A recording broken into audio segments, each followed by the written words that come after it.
Okay, on my left is the Weebill 3 and on the right is the new Weebill 3S. And like always, today I'm going to give you a deep dive on the differences and the improvements that they've made to the Weebill 3. And finally, I'm going to give you a real life test outside without any post to give you an honest opinion of how they perform. And if this is the first time you tune in, my name is George. I do film and tech product gadget reviews here from China, and sometimes well before it's pre-release. And best of all, none of these are sponsored. I buy these for my own, and then I can give you an honest opinion, the good and the bad. Now, if that's something you're interested in, feel free to subscribe. Oh, by the way, I am using the combo package from both of these gimbals. They come in standard formats or the combo package. And if you do buy the combo, you get one of these carry cases, foam padding, pretty light with a storage compartment underneath, but to be honest, I don't use this much. Okay, now, what do you get in the combo package? Well, you get this hand grip as well as a wrist support. I highly recommend getting the combo pack because I think this is one of the highlight features, the wrist support in particular for the Weebill 3. Now let's look at size. Both of these which are very similar. So if you're familiar with the old model, this one shouldn't be very different. They have able to reduce the weight by about 100 grams by reducing one of the batteries inside. Now, on the previous model, we had a battery pack down here as well as in the grip, whereas in the newer model, it's all in the hand grip. You're still using the 2600 milliamp batteries, but instead of having 3, we only have 2 this time, which means the overall duration of filming on the older model was around plus 20 hours. On this one, well, we've only got 11 hours. To be honest, I think 11 hours is more than enough for a daily shoot. Now, if you're going for long trips, holidays, overnights, then yes, the previous model does last longer. So both of which comes with PD fast charge. So if you want a full charge, it takes less than 2 hours. Now, the other differences is the hand grip. So I really want to emphasize this. Let's have a look. The previous version, the hand grip and the wrist grip are separate. Okay, which means you can take them off and then put it back on, and you can make the adjustments manually via the knob on the side. Whereas on the newer model this time, it's one piece and it comes with a quick release. Unlock and then just click and slide, just like that. Now what you're seeing right now is a complete one-piece design for the wrist grip as well as the handle. And because it comes with a quick release system, it makes everything super easy. Just like that. Lock and you're good to go. Now, the design of the wrist grip is different as well. The material is okay, it's more of an artificial rubber kind of texture, but it is hollow on the inside. Whereas the new design, you can see metal on the inside with a wraparound rubber. So it's full solid and with much better support. You're also able to adjust the height of your wrist support just by turning the knob. So you have minute, precise adjustments, much easier compared to the previous version where you had to manually unscrew, adjust, and then lock it into place. The handle, it's still made from the same material. Now the top bit is still foam, which I don't really like, but I understand that it's light and breathable and it's cheaper to manufacture to keep the cost down, but durability might be an issue.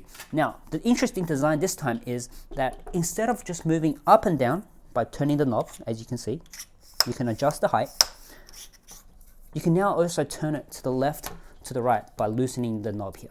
Now, by having your hand grip on the same parallel as your handle, you feel a lot more balanced when shooting upright. Just imagine if you have it previously at the back, your arm is a little bit stretched, pressed against your chest, whereas this time it's in front in the same position and you're able to move around a lot more smoother. Don't believe me? Try it yourself. Hold your hand like this while moving around, or just hold it like this. It's a lot more comfortable. Now going up, we still have the same scroll wheel, although this time there's less resistance, so a lot more smoother compared to the previous version. We also have the trigger button, which allows you to change different modes by clicking. You can control your ISO, your roll, your tilt, your focus, as long as it's compatible with your camera, just using the dial here. Now on the side, we also have the scroll wheel. This adjusts the brightness of your LED light, which I'll go through a little bit later on, but it also allows you to change selections in your menu system. There's a menu button as well as a power button on the newest design. On the previous version, the power is near the hand grip and kind of gets in the way with the wrist support, so they've moved it up, which is a good design. Turning around at the front, we can see a bigger screen. This is a 0.67 inch, so not a full inch, but it is bigger. The menu system is pretty much the same, so you're very familiar to the ZHIYUN menu system. We also still have the joystick on the side, the record button, as well as the mode function. Now, speaking of the record button, for the first time, we do have Bluetooth compatibility. So you are able to pair most of your cameras with a Bluetooth setup. And then all you have to do is press this button that allows you to record and stop recording. Very similar to the DJI RS3. Okay, now do go to check on the website to see if your camera is compatible. Now moving up on the gimbals, they feel and look exactly the same. The only difference is the button a little bit different in terms of color, but it's still the click on adjustable buttons. We've removed the microphone. If you remember on the previous version, we had the microphone, and to be honest, it wasn't great quality, and likely you will not be using a gimbal microphone. So they've removed that, which is great. We still have the LEDs for shooting your subject or selfie lights. This time the color temperature has been improved. Now, as you can see, I'm holding the gimbals at arm's length, which is the same distance for both, and you can see the first one is the Weebill 3S, much more cooler, and brightness, I think it's a little bit brighter as well, whereas on the older version it's a much more warmer light. Now let's go to the quick release plate, the different designs. Now previously we had the previous quick release is a sandwich plate with a quick release on top. Let me just remove this.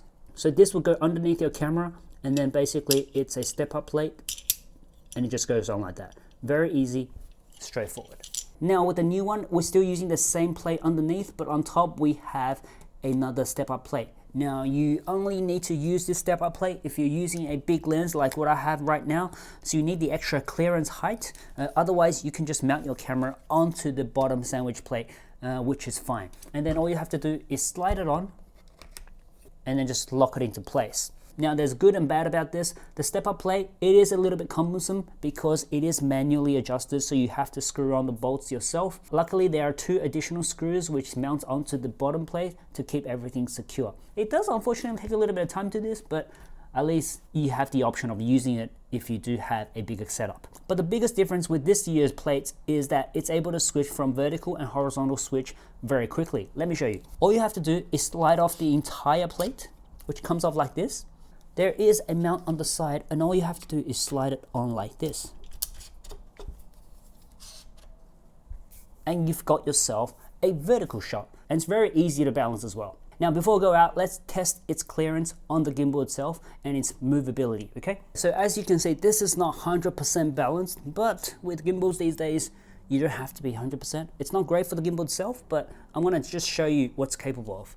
Turn this on. There we go. And let's just auto-tune the motors. While we wait, okay, good to go. Now let's try this. In terms of clearance. So at the front, I'm slightly touching my lens because I do have a fairly long lens. So if you don't have a fairly long lens, this is gonna go all the way down. Okay, so that's pretty good. Now on the way back, let's just go back, and it hits about there. So very flexible. Now some cameras might hit your EVF, which is not a big problem. All you have to do is just take off the rubber and then that comes off. Now in terms of side left and right, let's have a look. So if we go to the right, pretty good, and it goes all the way down into a top-down shot without any vibrations. So that's really good. There we go. Okay, so that's probably the limit. So if you go left, you're gonna put some strain on the gimbals. Usually you don't do this kind of positions, but I just want to show you its limitations. So let's go to the left, right about here. Okay, that's its limit. Let's do some POV just to see if I can get this to hit its limits.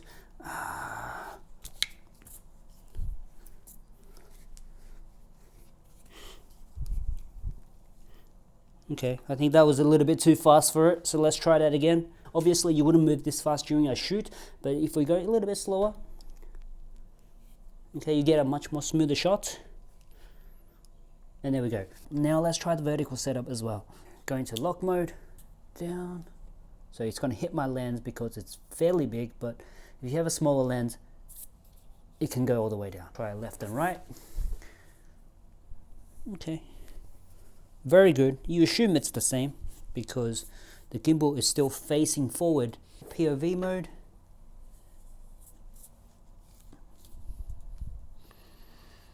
Shouldn't have any problems. Let's go a little bit faster. Okay. Overall, it's pretty good. Now, one thing I've found through my use of testing is that this screw here, which actually adjusts the up and down of the gimbal arm, well, sometimes you have to really tighten it because if your camera is really heavy, it does tend to slide it a little bit. So That's something I would like to see improved, but yeah. Apart from that, it's pretty good. So let's go outside and compare this gimbal with the older Weebill 3. Okay, so like always, we are going to run with the Sony S3 with the 24-70 GM lens. I'm going to run it in both 24mm and at 70mm, just to really exaggerate that vibration, okay? And of course, I'm going to turn off the in-body stabilization just to really show you that.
Okay, so what do you think? Leave it in the comments and let me know what you think, whether it's the old version, the Weebill 3, or the Weebill 3S has better stabilization. Personally, I think the algorithm has been improved and you're getting a lot more stabilized footage, especially if you turn on the in-body stabilization. You can see that it's really smooth and you're really not seeing the vibration of going up and down as we step forward. Now, should you upgrade or not? Well, I think that's totally up to you. If you already have the older version and you want a more stabilized footage and you want that extra Bluetooth functionality, I think it's worth going up for upgrade. Honestly, unless you do it for a commercial job and if you're just doing freelancing, might not be worthwhile upgrading every single model. Maybe wait for the second other model. Now, speaking of new models, I do have another gimbal coming out very soon, and I'll be releasing to the public once I've done a full review test. But in the meantime, let me know if you want to see a cross comparison between this gimbal and the DJI IS3. That's something maybe I can do for you. Okay, and in the time being, thank you for staying to the end. I'm George. Feel free to subscribe, and I'll catch you in the next one. Peace.